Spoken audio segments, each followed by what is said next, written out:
Hello guys! It's me again. I'm back! Nasa San Francisco nga pala ako niyan guys. Opak! Tignan nyo naman ang outfit of the day ko dyan. Yung place na yan guys ay famous place din yan sa San Francisco. Kaya nandyan kami for taking pictures at saka ang dami din mga tao dyan, mga nagpipicture. At tignan nyo naman may mga dumadaan din dyan na mga cars. O diba syempre hindi ako mawawala sa video guys. Oh hello ulit. Tignan nyo guys, so yung view ang ganda.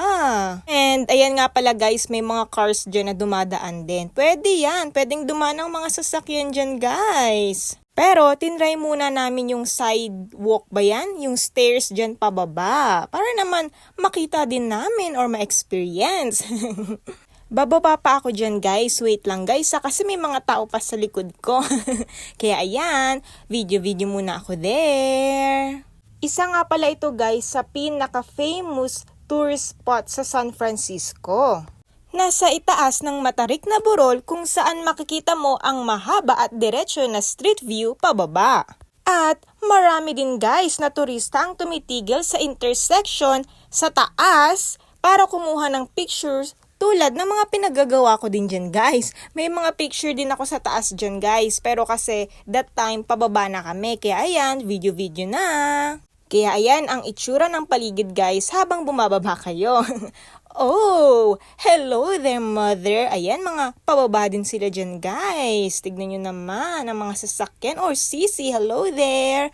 Tignan nyo yung mga sasakyan guys. Pababa yung mga yan. Actually guys, itatry din namin bumaba dyan gamit ang sasakyan. I think the other day naman yon. Pero ayan, nagtry muna kami dyan na maglakad-lakad at tignan yung view sa paligid. At tignan nyo naman guys, so ang ganda, ang colorful ng paligid guys. Pack na pack. At guys, ang area ay puno ng colorful houses at steep hills. Very typical sa paligid ng Lombard Street. Ayan nga pala yung sinasabi ko din sa inyo guys na nasa taas kayo or bago kayo bumaba ang Lombard Street. Ayan yung paligid niya guys. Then, bababa kayo dyan. Bababa kayo dun guys. Pero before that, ayan yung makikita nyo. Ayan yung surroundings nyo. Tignan nyo. Ang ganda. Linis yan. Opak! Uy, ang cute ng dog oh. Bababa din ata si Doggy. And ayun muna for today's video guys. Bye-bye!